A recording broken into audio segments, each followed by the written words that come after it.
Hey guys, welcome to Curb Appeal TV. In today's podcast, we'll be talking about our recent life in car sales, our merch, YouTube, social media, and everything Curb Appeal. Yeah, come on, man. What's up? So today, one of the things I had to do was get up early and go to the tag office and finish officially registering my 2000 C5 Corvette. And I went to go visit my dad briefly before coming in to do the podcast here. And a lot of the kids at his school are familiar with the Curb Appeal show and our clips. And now they got some merchandise. They all got excited as I showed up in the apparel. So it was real nice to see some people that really enjoyed what we've been up to and supporting the effort we're putting into it. So that was real nice. And how was your morning today? My morning's good, bro.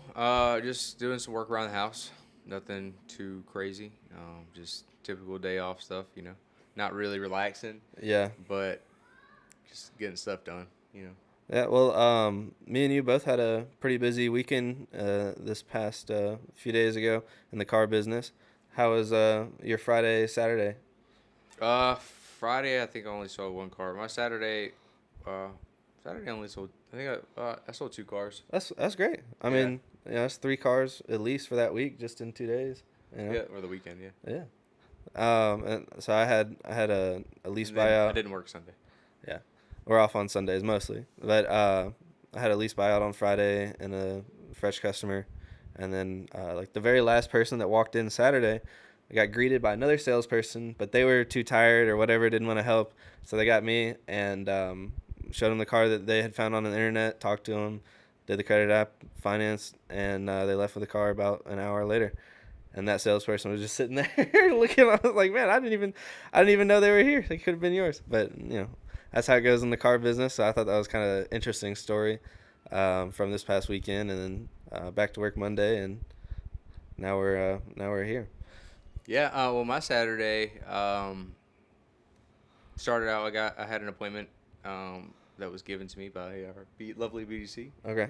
And they set up an appointment for a new CX-5 SUV that we have, but unfortunately, we don't have any new CX-5s. Sold out on the lot right now. The ones that we do have, they are sold. Yeah. But they are still listed online. Just sitting there for whatever reason. I guess our system doesn't until they're like off the lot. Yeah. Doesn't register it offline. So nothing, that wasn't their fault.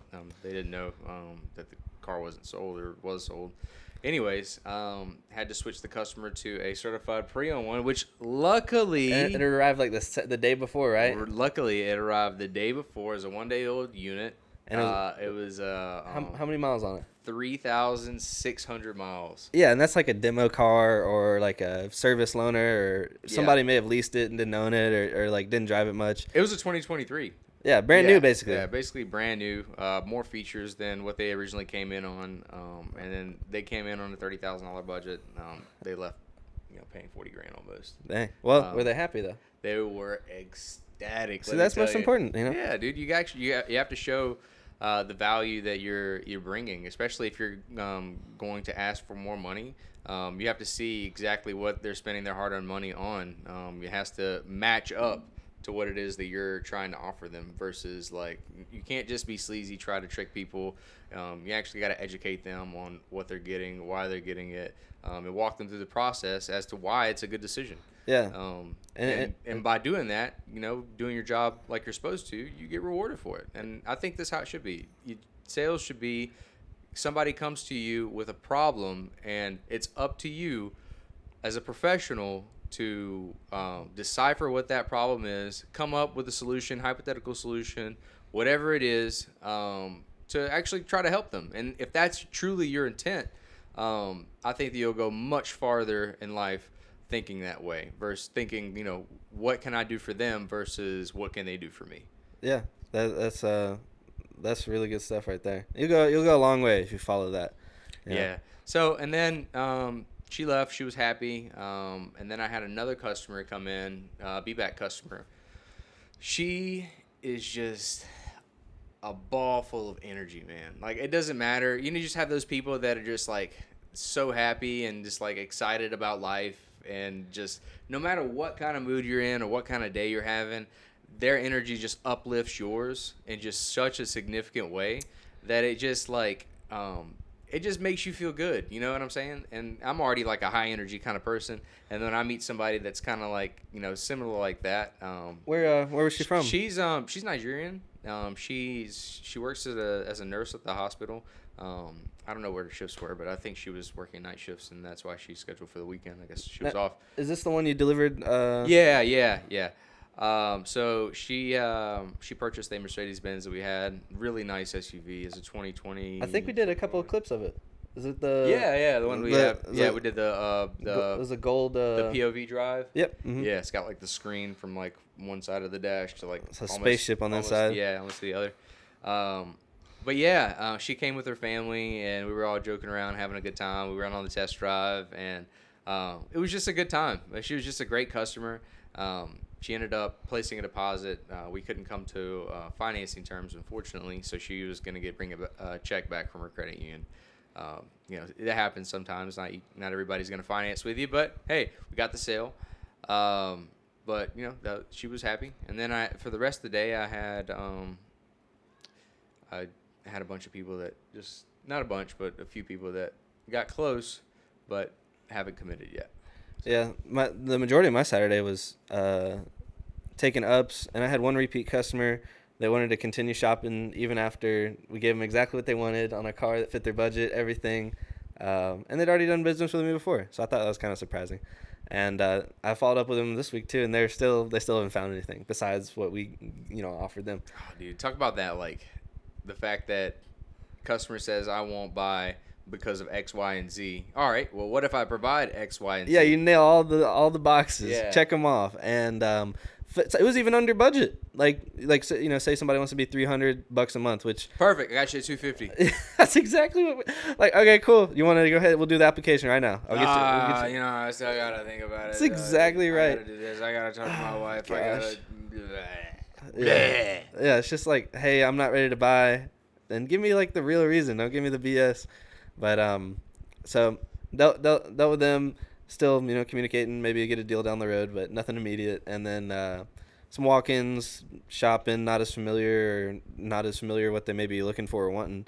And then talk about a little bit about run it back a little bit, because you have a lot of customers that give you these objections, right? And obviously, you're not just going to take their word for it and let them go 100% of the time. Yeah. So tell them a little bit about like what maybe just like a little word track of what you say of when a customer tells you. Oh, like when they vomit all of these excuses on. That's exactly what it is. Yeah. Well, some people call it like peeling back the onion, or like digging down to like the no. And what that means is you really take it at face value what they're saying and dig into what it is that they're not saying with the words that they're using. So like when somebody's like, oh, I got to think about it, or I got to talk to my wife, and it's like, well, we've met all your requirements. What would you do if she said no? Or do you think there's something that she wouldn't like about the car? Or in the scenario where it's like you've met all the requirements, wife's on board, blah blah blah, but they still want to sleep on it. If it's a new car, or you work for a bigger dealership, you may be able to send them home with the car, and then that way they have to come back with it. Or if it's payment related, maybe offer them deferred payments, or what if them on something like that, because sometimes they have it as an option, sometimes they don't. Or different creative ways, like this one I don't do anymore, but you probably remember this. I used to have a book bag full of colorful socks that I get from Walmart, or like events, or at the mall, some place I visit, and so I just had like all these assortment of different ones. And if they're telling me something and I knew it was like some BS, and they just weren't they just weren't gonna tell me what it was, I'm like, all right, well, I've tried everything I can, I met everything you needed me to do, but for today only, and you lean under the table, flip them down. If I include these, can I earn your business? And they're like, well, no, blah blah blah. And it's like, if you've been talking with them, and like their interest, I'd have like some Captain America socks, or like Marvel related, or like different type interests of people, and it worked more often than not. And when you'd see them leaving with the damn box of them, like the salespeople that knew me, they'd be like, oh, yep, it's closed. I remember the sock game. The sock close. Yeah, man. I try to like nonchalantly apply the most pressure that I can, but in the smoothest way possible. Yeah, and you're pretty good at that. Yeah, Yeah. you have a different style. Yeah. Customer says, "Oh, I got to think about it." Completely understand that you need to think about it. Truth is, we all think about our decisions. I think about them too. It's a big decision to make. You're buying a car, but usually when I think about things, it's the monthly payment. It's whether or not I even like my salesperson, the facility, the car itself. That's true. Yeah. Which one was it for you? And then like this just like a small example of like what I would say, and then basically just moving whatever obstacle they put in front of me with a hypothetical solution and just kind of inching my way towards the close. Yeah. And I use like based on what the objection they throw at me, I'll have a different counter that I'll have. But essentially, genuinely interested in solving their problem, working together to solve that problem and sell them the car ultimately. That's true. And and over your time, when I first started, I learned a lot from you, and a lot of the top salespeople when I had first started. And you got to find too, your style and make it personable, because stuff that we say may not work perfectly for y'all that are in sales or in the car business. But if you can find what works for you and really lean into that, you'll make yourself very happy, and it goes so much more like effortlessly, very smooth. And it's as a whole. So like it's the whole package. Obviously, you can't just sit there and you had a poor walk around. The test drive was horrible, and you didn't do all the other aspects of your job right, but you're sitting here trying to handle their objections. They're not going to want to hear it from you. You have to do everything perfect from start to finish, from the initial meet and greet. You have to meet them with that high energy intensity. Yeah. Because the past 4 dealerships or 3 dealerships, whatever it is they visited throughout, this whole car buying shopping experience that they had, they're going to meet some characters. Reality is, this is true. When you're a top performer in our industry, that's one of the reasons, is because your positivity and demeanor and your energy has a lot to play into what your competition is doing. Because that's exactly right. A lot of times it's still kind of depending on where they go. I don't know if they're looking at a used car or a new car, but sometimes you have like the stigma, the cigar or the cigarette, the coffee, the honey badger, the classic used car salesman. Yeah, classic used car salesman or whatever. Yeah. And then other times you just got like a lot of inexperienced people, or people that just genuinely don't care. That they're just there to pass the time. They're not there to take care of the customer or solve their problem, or not genuinely interested in it. That's true, and that's why you see a lot in the car business, especially the amount of turnover that you see. Not just at one location, but across the board, is because a lot of people just need a position, and they figure out quickly that it's not for them, but they haven't found, maybe the next thing yet, or they're comfortable with just not being a performer, and maybe just breaking even or not so even sometimes. Yeah. Well, just wrapping up my point. So like from the initial meet and greet to the test drive to the rapport that you built with them throughout the whole process that you're with them.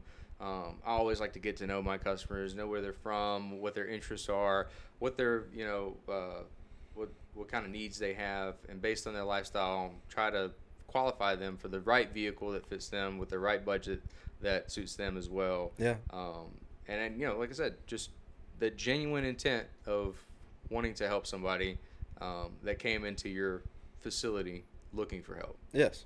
So that's the right way to do it, and if you can do that, 100% of the time, it really makes a difference. And even on days when you don't feel like being there, it's something that which are most days. Yeah, me and Phil go through a lot. You don't want to be there. Yeah. You kind of get up, you do it anyways, you take it on the chin, you keep it moving. Yeah. But that's life. And that's one thing I really like about the car business, is because if you want to be successful in this type of industry, you have to you have to be strong. Yeah. Like, you have to be able to, like, something to go horribly wrong with you, solve the problem in a quick manner and get right back onto the next one. Or else you're gonna starve. That's just reality. That's true. You got to keep moving forward. And I think the lessons that I'm learning now in the car industry will carry me out through the rest of my life. Yeah, and I totally agree with that. It's really kind of sink or swim. It's up to you. Yeah. I mean, you hold yourself accountable, and everybody else holds yourself accountable. So, like, the pressure is really on you, and it really forces yourself to kind of think outside of the box and find ways to look for more solutions versus focus on the problem. And I've noticed that outside of work too. I've been more solution oriented with anything that goes on. Like even if going out with friends and we have a small problem, like my mind's already thinking a couple steps ahead because I'm just wired that way. I do it on a daily basis. Yeah, that's something that I think is very important. Yeah, it's like a it's like a muscle. You use it every day, and it just becomes kind of Yeah, man. You instinct. got to train it. The old discipline muscle. Yeah, But no. So what else? How's your week been thus far? I guess we're recording this on a Thursday. It's our day off, so yeah, we're off Thursdays. We will be closed Father's Day, which is nice. yeah. I'll be going. Anything playing with the pop? Yeah, we're gonna go probably out to my grandparents' house, Okay. and What car are the you taking? I'm probably gonna take the vet now that I got it all officially registered and Yeah. everything, road legal. A lot more space too. Get a little bit more comfortable ride. Yeah, it is. Yeah, It's than actually the Miatas. yeah. I got almost every generation Miata, and You the got the 4 or 5 of them. and the Corvette is almost double the size on the interior. Like it, there's Yeah, I mean you got so much leg room, still no back seats or anything, but but like you can do whatever. You just that's true, and it's super super smooth. can't lean back, but You can well in the yeah you can in the Corvette. really, Yeah, bro. like You can be sitting. no way. Yeah, super comfortable. I did not know that. You got memory seats too. You just Oh, hit the okay. button. But anyways, I thought it only goes back like so far. well, to a point, but for the most part. But to answer your question, this week, sold a car Monday and Tuesday, and then Wednesday, yesterday, super rainy. Had almost nothing going on all day. Just following up with customers, trying to get deals done over the phone and through the internet. Going through leasing and people that bought cars from me like 3 years ago, and still maybe haven't transitioned to another one yet. So, trying to build business that way. And then one thing I was thinking, we could get set up here through some of the systems we're using for curb appeal is like mailers to our customers we've already sold cars to, like personalized postcards from us or from you or from me personally to people you've already engaged with, so get better referrals and things like that. So that's an idea for anybody y'all watching out there in the car business. Any of y'all doing it already? Good job. Yeah, I think a lot of these like sometimes like the old school things are a lot like undervalued. Yeah, 'cause Obviously you still have to do. If you're not making the money that you want to make, it's most likely not because you're doing the little extra things. It's most likely not because you're not doing the things that you're typically required to do on a daily basis, like make your phone calls, your emails, Sure. take the up.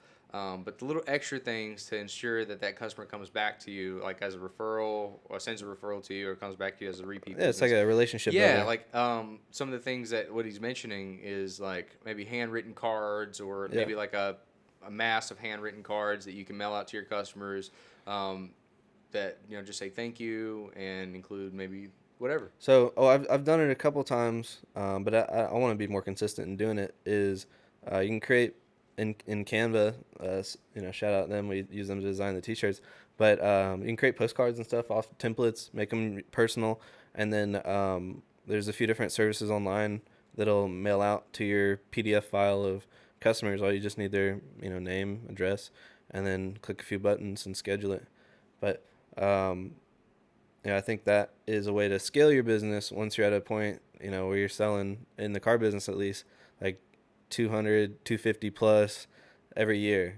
If you want to get to 300 or 300 plus, it's a big difference. It can take you from making 100 grand to over $200,000 a year.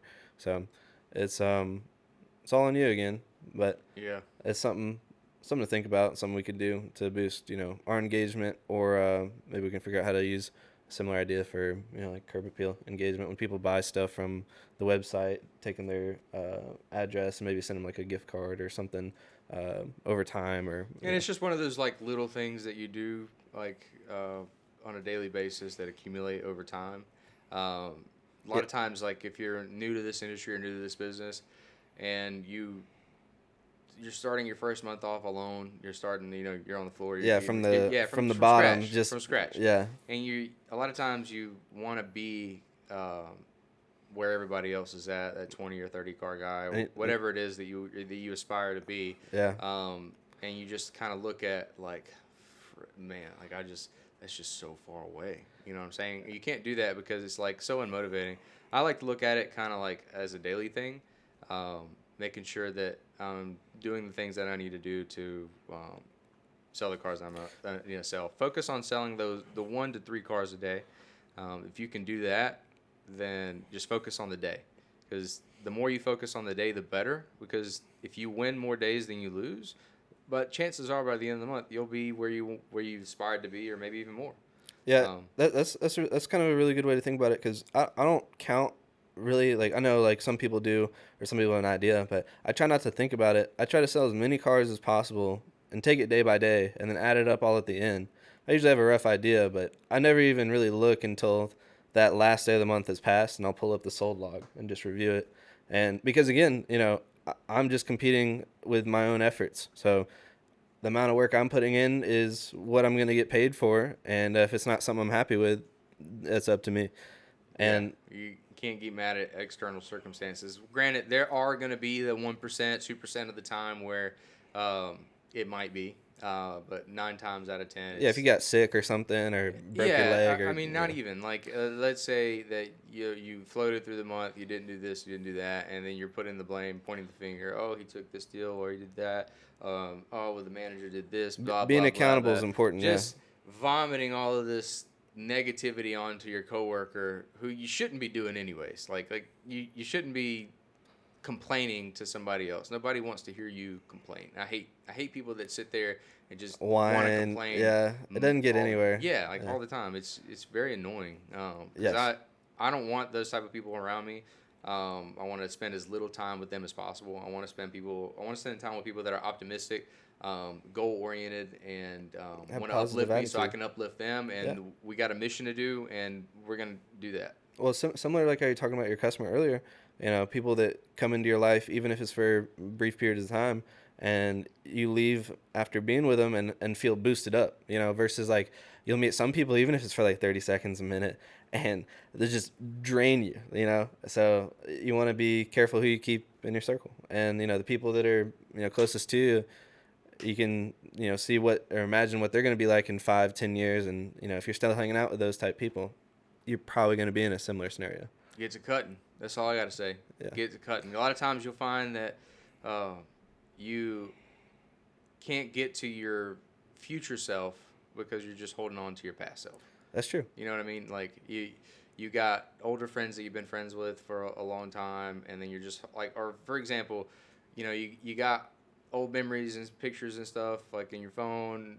You hoard a bunch of random stuff in your house that you're not going to use for a long time, and it's just basically garbage because you're just holding on to that past life, and you'll never be able to get to your new life if you don't like look ahead and think this way. Yeah, and sometimes you do have to do like a cleanse or a purge of items or people, Yeah, and people especially. yeah, it Yeah, makes a yeah. big You difference. really don't like, and until you like look around and actually pay attention to it, you'll find that like, man, this is like a little prison that I created for myself, full Well, of problems that I'm solving for people that just don't care about me. that's true. You know what I'm saying? And then you just kind of get stuck and anxious, running in place in that little prison cell that you created for yourself. When in reality, you created it for yourself, and it is as simple, not easy, but as simple as just taking the key, unlocking the gate, and walking away.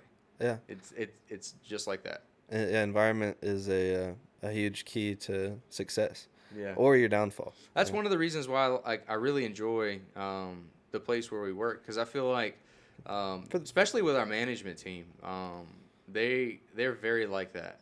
They'll push you to do things that you normally wouldn't push yourself to do, which I think was what a good manager should do. yeah, I think that he should see the potential that you have more than you do, and know that you're capable of more, and proving to you that you are capable of more by putting you in those uncomfortable situations, having to do the harder tasks, having to have the harder conversations with customers and things like that. These are little things that I appreciated, like, no, as I go along in this journey that I'm on right now. But yeah. anyways, Putting yourself in uncomfortable situations will force you to become or learn something that you're avoiding, or expose yourself to opportunities you wouldn't have had if you didn't choose to. facts, Facts. Well, guys, that's our Thursday Thunder. Thursday. All right. You know what I mean?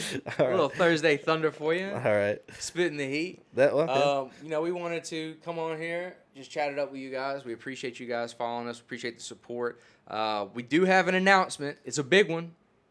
Get a pen and paper handy because you're going to want to write this down. Are you ready?